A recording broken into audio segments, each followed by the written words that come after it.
2 GB को घोटाले के कारण देश में जाना गया तो 3 GB कब आया कब गया पता भी नहीं चला। 4G ने हम सबको मोबाइल में कैद कर लिया। अब 5G की बारी है। सरकार ने 2020 तक देश में इसे शुरू करने का टारगेट रखा, लेकिन अब तक स्पेक्ट्रम की नीलामी भी नहीं हो सकी है। दूसरी तरफ मुकेश अंबानी बार बार कह रहे हैं कि उसकी कंपनी जियो अगले साल तक देश में 5G सर्विस शुरू कर देगी, लेकिन क्या वाकई ऐसा हो पाएगा? किन वजहों से अभी तक स्पेक्ट्रम की नीलामी नहीं हो सकी? जियो के अलावा दूसरी कंपनियों की क्या है तैयारी? 5G आने पर क्या क्या बदलेगा? आइए जानते हैं इन सारे सवालों का जवाब। स्वागत है आपका हमारी वीडियो में। दोस्तों, मैं हूं योगेश और हम बात करने वाले हैं 5G के बारे में। तो दोस्तों, सबसे पहली बात, नीलामी में देरी क्यों हो रही है?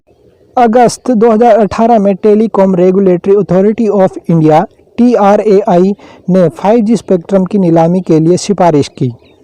TRAI ने 5G सर्विस के लिए 3400 से 36 मेगाहर्ट्ज बैंड के स्पेक्ट्रम बेचने की सिफारिश की। TRAI ने स्पेक्ट्रम की यूनिट की कीमत 492 करोड़ रुपए तय की। Cellular operator association of India COAI की कीमत को बहुत ज़्यादा बताया। COAI के मुताबिक दूसरे देशों के मुकाबले भारत में स्पेक्ट्रम की कीमत 40 से 50% ज़्यादा है। तो जियो को छोड़ बाकी टेलीकॉम कंपनियों ने भी इतनी ज़्यादा कीमत पर आपत्ति जताई। यहाँ तक कि टेलीकॉम डिपार्टमेंट की एक कमेटी ने 5G के लिए सस्ता स्पेक्ट्रम देने की सिफारिश भी की है।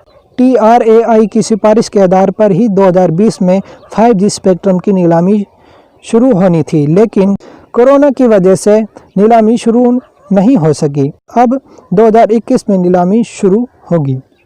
तो अब बात आती है इस सब पर सरकार क्या कर रही है।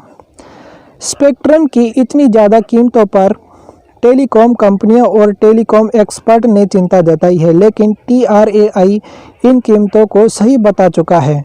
कीमतों में कटौती करने से TRAI मना कर चुका है। इस बात की जानकारी सरकार ने लोकसभा में इसी साल 4 मार्च को दी थी। 5G स्पेक्ट्रम की नीलामी के लिए सरकार ने अक्टूबर में डिपार्टमेंट ऑफ स्पेस और डिफेंस मिनिस्ट्री से स्पेक्ट्रम खाली करने की मांग की है। सरकार ने डिफेंस मिनिस्ट्री से 3300 से 3400 मेगाहर्ट्ज और 3000 से 3100 मेगाहर्ट्ज बैंड में स्पेक्ट्रम खाली करने के लिए कहा है। वहीं डिपार्टमेंट ऑफ स्पेस से 3600 से 3700 मेगाहर्ट्ज में स्पेक्ट्रम खाली करने का अनुरोध किया है। तो अब बात आती है कंपनी का क्या कहना है। 5G स्पेक्ट्रम की कीमतों से बस जियो को ही कोई दिक्कत नहीं है, बाकी दो कंपनियां वोडा आइडिया और एयरटेल को इससे दिक्कत है। इनकी वजह भी वाजिब है। एक तो ये कि दोनों कंपनियां ही घाटे में चल रही हैं। सितंबर तिमाही में वोडा आइडिया को 7,218 करोड़ और एयरटेल को 763 करोड़ रुपए का घाटा हुआ था। दूसरा कारण है AGR यानी adjusted gross revenue. Supreme court ने अगले 10 साल में बकाया AGR चुकाने का आदेश दिया है। वोडा आइडिया और एयरटेल पर ही सबसे ज़्यादा AGR बकाया है। वोडा आइडिया पर 54,754 करोड़ रुपए करोड़ और एयरटेल पर 25,976 करोड़ रुपए बकाया है।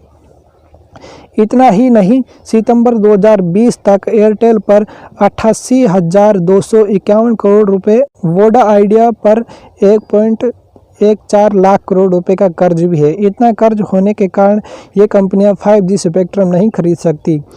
अभी तक यही माना जा रहा है कि अगर कीमत यही रही तो नीलामी में वोडा आइडिया और एयरटेल हिस्सा नहीं लेंगे। इससे जियो के लिए मैदान साफ हो जाएगा। तो दोस्तों, अब बात है, जब नीलामी ही नहीं हुई तो मुकेश अंबानी बार बार क्यों कह रहे हैं 5G की बात।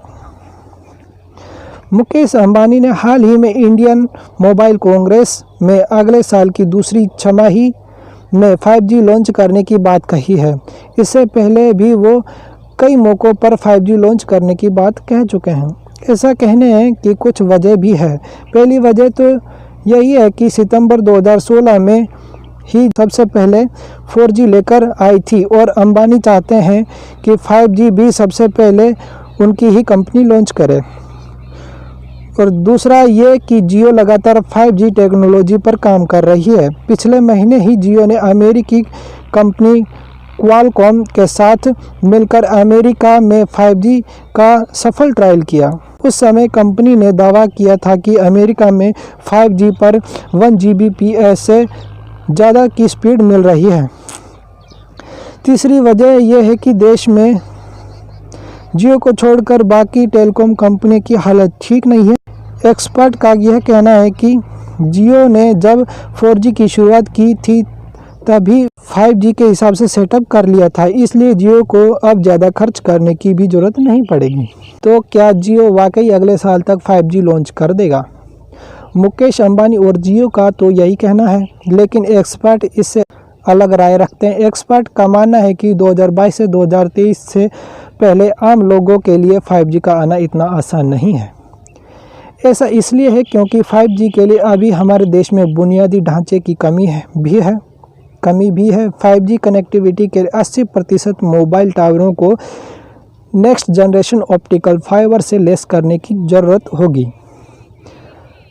अभी ऐसे सिर्फ 15 से 20% टावर ही ऐसे हैं।